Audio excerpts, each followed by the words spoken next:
but it's funny actually because I actually am not sure if I have a totally kind of honest internal perspective on this, Tim.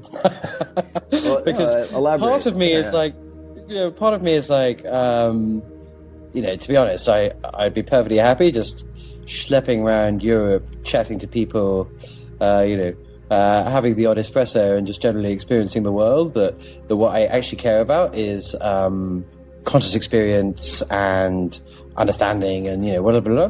But at the same time, I do enjoy a good party and, a nice home and so on. And I also quite enjoy, like, sitting, one of my dreams. It's funny, dreams, you have dreams all the time in your life. And, when I was 5, I wanted to be a carpenter. When I was 6, I wanted to be Beethoven. Whatever, some of them stick with you. And one of the ones that's just stuck with me is a mixture of exactly this blend between, like, I don't give a crap about money and I basically want to live in the kind of utopian situation which can only be sustained by enormous private wealth. And this dream is that and I've had it since the age of 15 and it won't go away, which is that my idea for what I really want to do in my life is to have a philosophical academy in Greece. And basically what I'm seeing is, like, Mediterranean sunshine, beautiful people in white robes, people playing guitar on the beach, a kind of network of pavilions. You'd sit in one for a while, just contemplating the meaning of the color green for like 6 weeks, and then you kind of wander up the arcade of columns by the swimming pool with all the beautiful people and have scintillating intellectual conversation, and you'd somehow be apart from the world of ambition and trying to sustain progress, and you'd be sitting back and contemplating the concepts which normally drive our intentions, and you just basically be having a good old think about what the meaning of it all is. But also you'd be surrounded by beautiful people in great luxury and sunshine. so it's like right here is like a conflict, and so certainly, like, I hold in contempt the idea of counting score in life through wealth, and there's fairly small evidence to me. In fact, I just go with the accepted evidence that up to a certain point it's great to have some resources because it allows a certain level of relaxation, comfort, and kind of sustainable existence in the world. But beyond that, it's kind of vanity and stupidity to pursue worldly resources. But funny enough, random thing, Aristotle is really funny as a moral philosopher, and one of the reasons he's funny is that he doesn't really believe you can be happy if you're not beautiful. Which is kind of probably true, but we don't dwell on it. And anyway, he's also got not a popular advertising campaign. Yeah, exactly. And he's also got a virtue which is only available to the rich, and his virtue system is kind of is about poles. Like, for every virtue, there's an extreme exaggeration of that virtue, which becomes a kind of a sin or a vice, and there's a thing in the opposite direction, so not enough of it. And so one of his virtues, only available to rich people, is magnificence. And so he thinks that the correct use of the energy that is wealth is to be magnificent, which is to say to throw amazing festivals and build awesome buildings and foster great artists and do this kind of thing. And then that can go in its extreme form to ostentation and sort of vanity, the kinds of characters I think who occur wherever there's extreme wealth, Russian oligarchs being the classic contemporary example, or towards miserliness, where you have all this wealth and you're not organizing any parties. What the fuck? And I think that's probably it's probably orthogonal, but it's probably a quite good way of thinking about wealth, which is that there is a responsibility to create joy. And there is a responsibility to, and there's nothing inherently sinful about being wealthy or whatever. But anyway, going back to this academy, to which, by the way, Tim, you're going to be hugely welcome. I hope you're going to hang out there very often. I think it's going to be really cool. We're just going to sort of just hang about and chat about stuff. I think the rich The use of riches is an interesting segue to Burning Man, because there's a lot of discussion about this, of course. But tell me your impression of Burning Man. I'll leave it wide open since you brought it up. Yeah, I did bring it up. And, so, I mean, I love parties, and so I wanted to go to Burning Man for a while. My best friend Al is often at Burning Man, and so eventually we got it together. We went to Burning Man, and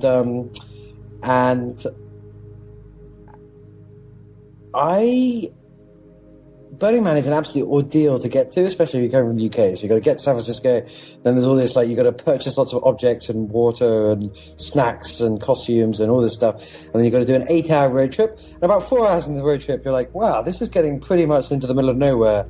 And then you keep on schlepping on and whatever. You get there, and then you spend 4 hours in a queue in a dust storm or whatever.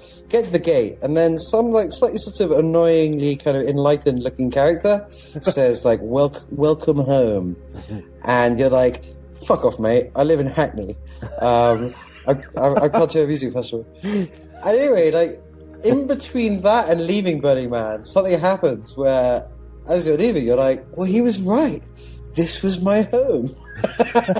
And so what's happened in between? And what's interesting is that I was not indoctrinated into the quite sophisticated kind of moral, conceptual framework around Burning Man, all their principles and so on. I was just sort of going along for a good party.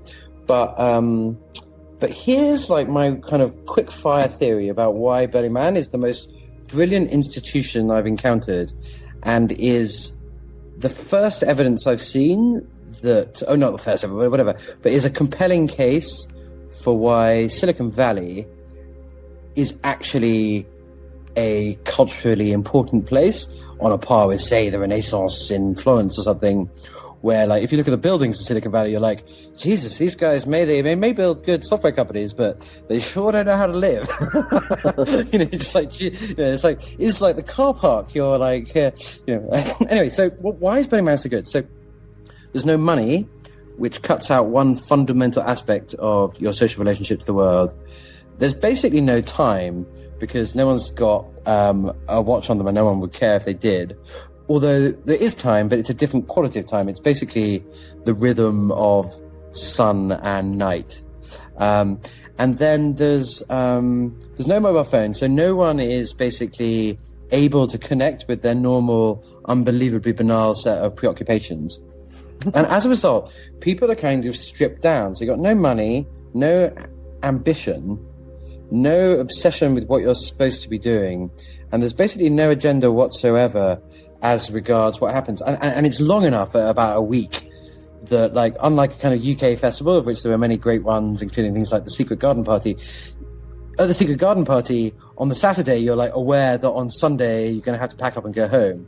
But at Burning Man, the temporal horizon is just long enough that basically it might as well be infinite. You're just like, I am here. So that's the first thing. It's like you're stripped away of a lot of the kind of tendencies of interaction, which normally kind of make you basically a fucking boring person. And then the second thing is that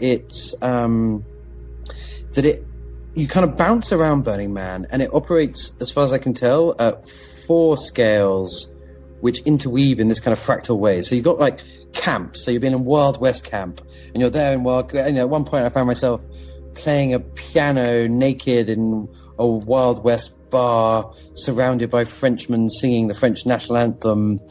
It's sort of basically a quite undistinguished way to be spending 20 minutes of your life. But anyway, so you're in the Wild West, and you're feeling kind of like you're in the Wild West, and then, an art car goes past. You wander out, you get on the art car, and the art car buzzes you off somewhere else. So the art car is kind of the second order of magnitude. You're in the Wild West, feels like the Wild West. You're kind of open because you're not thinking about money or time or what you're supposed to be doing or your career or, like, how you really want to achieve this by next year. But unfortunately, this is getting whatever. All that's cleared out. And so you're like, okay, I could get on the art car. Art car's one order of magnitude, scale-wise, down.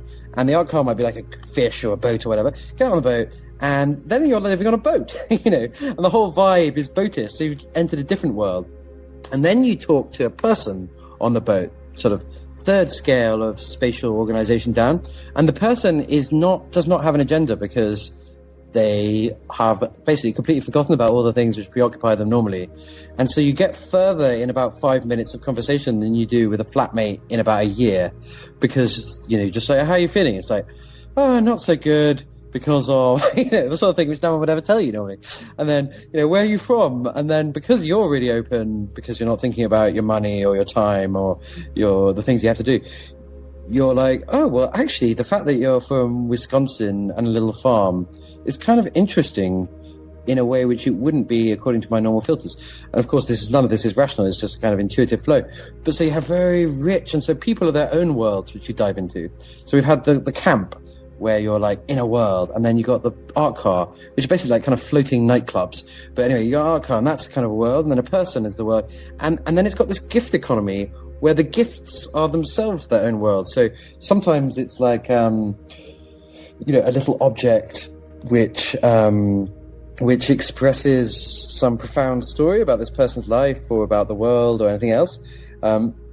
One person, and I should add, since we're on record that I didn't indulge, was like, this, my friend, is one of only 10 DMT inhalers in the entire world. So that would have been a world to dive into as a gift. Anyway, so, and because of the lack of temporal horizon, you kind of bounce between these spatial levels. You're in a camp, you're talking to a person, you're like on an art car, and you cease to kind of track how they relate to each other.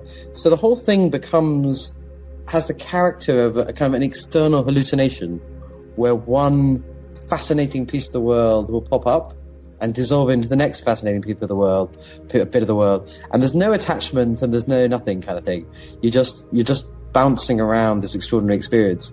And as a result of that, quite fundamental concepts change. You're like, your relationship to the distinction between a nightclub and a piece of art dissolves.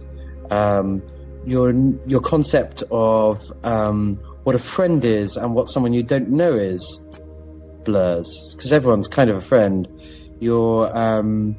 Anyway, and of course, like, this all sounds quite pompous, but you're also having a terribly good time. So like this is really striking, because I was not indoctrinated before going there. Right. And within 2 days, I was living in this kind of magical, invented thing where what was so striking was that it was all based on giving and generosity and openness and transient creativity. And the structure of the party, if that's what Burning Man is just of unbelievable genius. I mean, I was staggered. I love parties. I studied it. I once tried to write a book about house parties, actually. It wasn't very good, and I never completed it.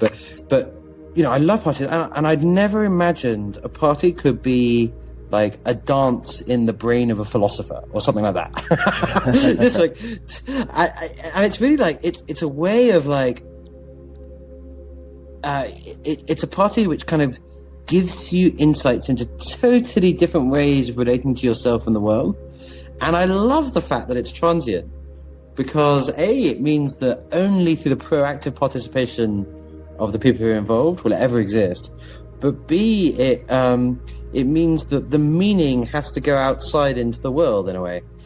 So, you don't go to Burning Man and there you have your like isolated kingdom, like my philosophical academy in Greece, for instance, where you're kind of denying the world and then living your own private dream in a kind of onanistic kind of nonsense.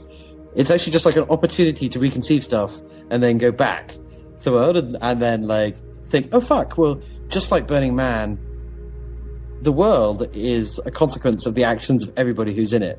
Just like Burning Man, any form of relationship is possible, whatever. And so it's fundamentally a mind-expanding thing. And although I have no knowledge of this whatsoever, it seems to me to be intuitively very plausible that the kind of genius of Silicon Valley, the fact that it's creating experiences and possibilities of life which genuinely touch upon the transformation of humanity in subtle ways at the moment, and bit by bit and iterative, of course. I can only assume they are somehow connected. I've been to Burning Man twice. I enjoyed it, but I end up spending a lot of time in my own camp, partially just to recharge. if you were tasked with creating as much of the benefits that you derive from Burning Man with a group of 20 people on your own, so you're creating your own experience to provide many of the benefits of Burning Man for 20 people, what would you do? How would you do that? That's a super question. Okay, so of course, in some sense, I'm just going to make up whatever I'm going to say. And no budgetary constraints. but let's just sort of do it with my little theory there about why Burning Man is so cool. Let's just apply that to 20 people. So, a massive hero narrative road trip to get wherever you're going. So you're like spatially and experientially separated from your boring life. No phones. No money, no motivation to talk about your intentions in the world, but more just sort of open thing. A shared creative project where you somehow, like, spontaneously, democratically come up with a cool way of making everyone else happy, perhaps collaboratively in this other space, and then enough time to not be worried that it's going to end tomorrow. And so, just like riffing on this, just like thinking of it, what we should do is, what we might do is collect the crew. I think, with 20 people, it'd be good if they're like some were known to each other, but it was kind of a mixture of groups of friends or whatever. Agree on like some random distant point. Okay, we're going to go to the Hebridean island for a week. I'll see you there on the 3rd of January next year. Whatever. It's miles away or what have you. And then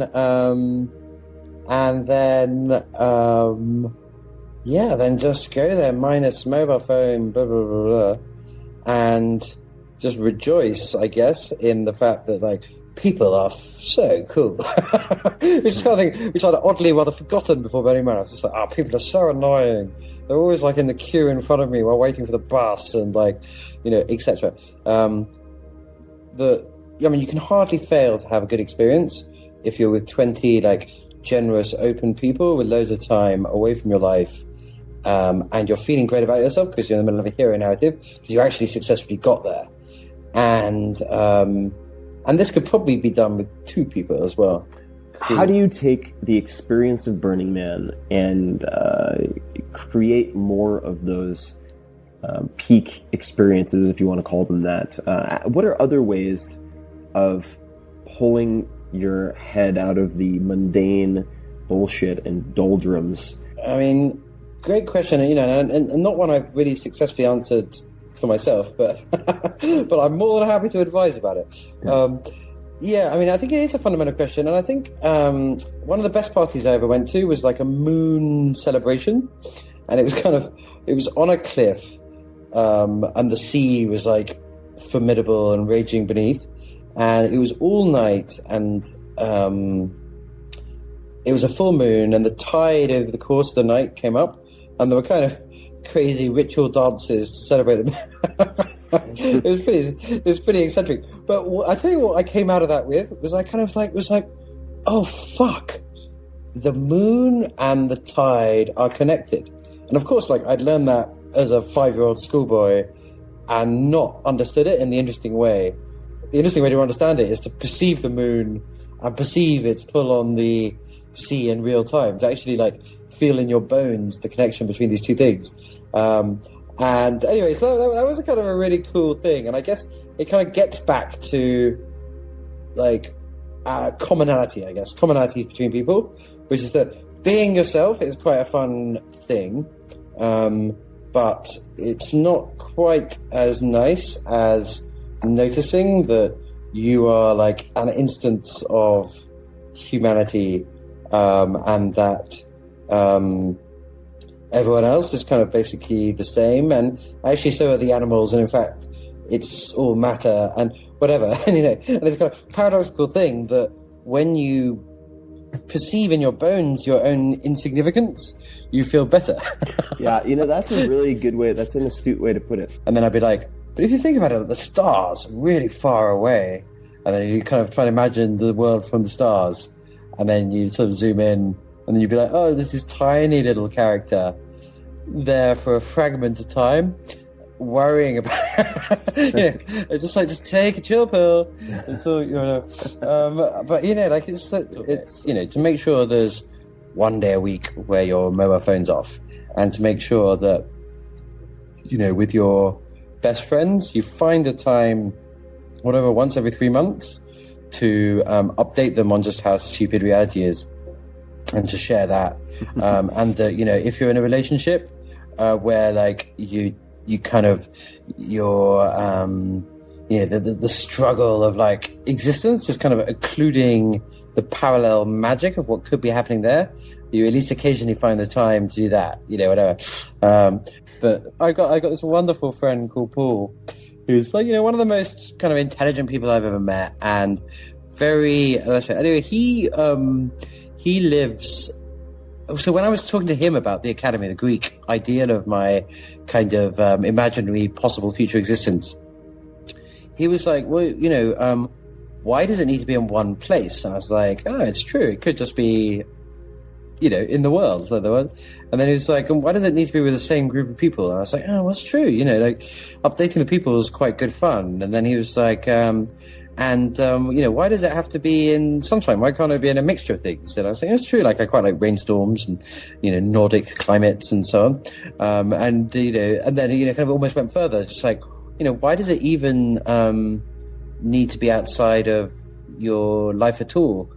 And he lives a life which is very humble in a way, but quite profound in another, where, he travels, he works an absolutely minimal amount. He's so clever that he can sort of do like 5 hours of translation a week and survive, like whatever.